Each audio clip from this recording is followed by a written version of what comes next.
চিরল পাতায় তেঁতুল গাছে কে উঠেছে রে? মিষ্টি দেখে একটি তেঁতুল আমায় পেড়ে দে। কাঁচা তেঁতুল পাকা তেঁতুল কত তেঁতুল আছে গাছে, তাই দেখে সুদীপ্তামণি তাধিন তাধিন নাচে। নমস্কার, আমি শম্পা আচার পরিবারে তোমাদের সবাইকে স্বাগতম। আজ আমি নিয়ে এসেছি কাঁচা তেঁতুল। কাঁচা তেঁতুল আমার মতো এরকম ঘষে ঘষে কে কে খেতে?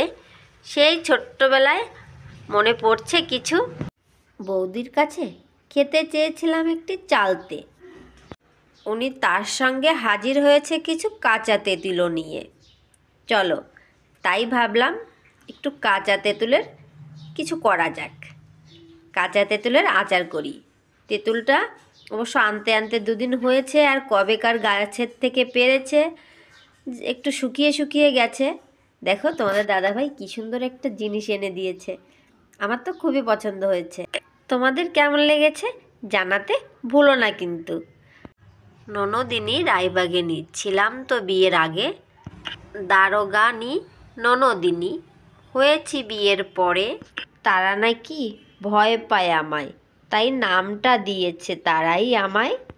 তোমরাই বলো, 10-12টা ভাই আমার, তাদের সবার ছোট্ট বুনু।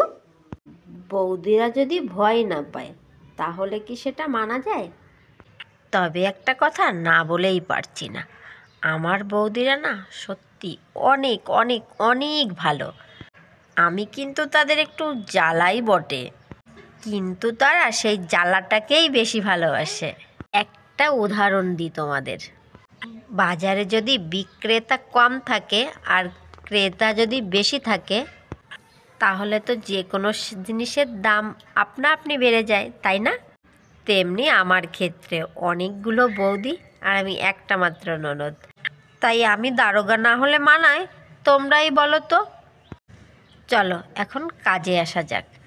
সামান্য তেল দিয়েছি একটা দারচিনি 2 টুকরো করে, আর তোমার একটা এলাচ আর একটা তেজপাতা, 2টো শুকনো লঙ্কা, তারপর শুকনো লঙ্কার গুঁড়ো, লবণ স্বাদ মতো, 1 চামচ হলুদ আর চিনি স্বাদ মতো দেবে। আমি টক ঝাল মিষ্টি করছি, তাই জন্য একটু শুকনো লঙ্কার গুঁড়ো দিয়ে নিয়েছি।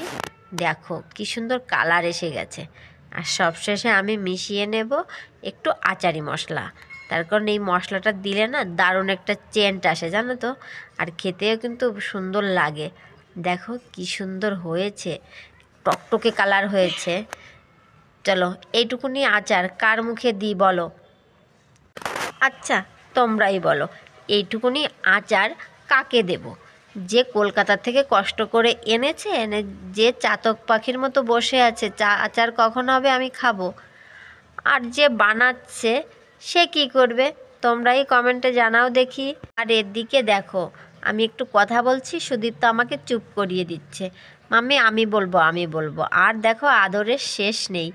তোমরা সবাই ভালো থেকো, আচারে মন মাতিয়ে নেকো, আমাদের চোখে সাবস্ক্রাইব করো, লাইক কমেন্ট করো। টাটা, ভালো থেকো, টাটা।